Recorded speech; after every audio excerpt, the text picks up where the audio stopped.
ಇವತ್ತು ದರ್ಶನ್ ಅವರು ಆರೋಪಿಯಾಗಿ ಜೈಲಿಗೆ ಹೋದ್ಮೇಲೆ ವಿಜಯಲಕ್ಷ್ಮಿ ಅವ್ರ ಜೊತೆಗೆ ಅವ್ರ ಹಲವಾರು ಕೋಟ್ಯಾಂತರ ಅಭಿಮಾನಿಗಳು ದೇವರಲ್ಲಿ ಪ್ರಾರ್ಥನೆ ಮಾಡಿದ್ದಾರೆ, ಪೂಜೆಗಳನ್ನ ಸಲ್ಲಿಸಿದ್ದಾರೆ, ದಾನ ಧರ್ಮಗಳನ್ನು ಮಾಡಿದ್ದಾರೆ. ಇದೆಲ್ಲವೂ ಕ್ರೋಢೀಕರಿಸಿ ಇವತ್ತು ಹನುಮಾನ್ ಜಯಂತಿ ದಿನಾನೇ ಅವ್ರಿಗೆ ಒಂದು ಬೇಲ್ ಸಿಕ್ಕಿರುವಂಥದ್ದು ಯಶಸ್ಸಿನ ಒಂದು ಸಂಕೇತ ಅಂತ ಭಾವಿಸ್ತೀನಿ.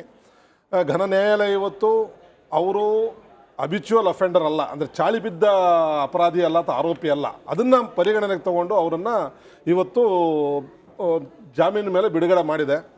ಮುಂದಿನ ದಿನಗಳಲ್ಲಿ ಅದು ಯಾವ ರೀತಿ ಅದು ವಾದ ವಿವಾದ ಆಗುತ್ತೆ ನೋಡ್ಕೊಂಡು ಅದ್ರ ಮೇಲೆ ಬಹುಶಃ ಒಂದು ಜಾಮೀನು ಸಿಕ್ಕಿದ ಮೇಲೆ ನನಗೆ ತಿಳಿದ ಮಟ್ಟಿಗೆ ಆ್ಯಸ್ ಪರ್ ಮೈ ನೈ ನಾಲೆಡ್ಜು ಒಂದು ಆರೋಪಿಗೆ ಜಾಮೀನು ಸಿಕ್ಕಿದ ಮೇಲೆ ಅದು ಅರ್ಧ ಗೆದ್ದಂಗೆ ಅಂತ ನಾನು ಅನ್ಕೋತೀನಿ, ನಾನು ಭಾವಿಸ್ತೀನಿ ನನ್ನ ಪ್ರಕಾರ. ಯಾಕಂದರೆ ಇಷ್ಟು ಕೇಸ್ಗಳು ನೋಡಿದ್ದೀವಿ, ಸುಮಾರು ಮಿನಿಸ್ಟ್ರಿಗಳು ಕೇಸ್ ಮಾಡಿ ಜಾಮೀನು ಬಂದಮೇಲೆ ಮತ್ತೆ ಮಿನಿಸ್ಟ್ರಿಗಳಾಗಿದ್ದಾರೆ. ಹಾಗಾಗಿ ಈ ಜಾಮೀನು ಸಿಕ್ಕಿರೋದು ಒಂದು ಮೊಟ್ಟ ಮೊದಲ ಜಯ ಅಂತ ಭಾವಿಸ್ತೀನಿ.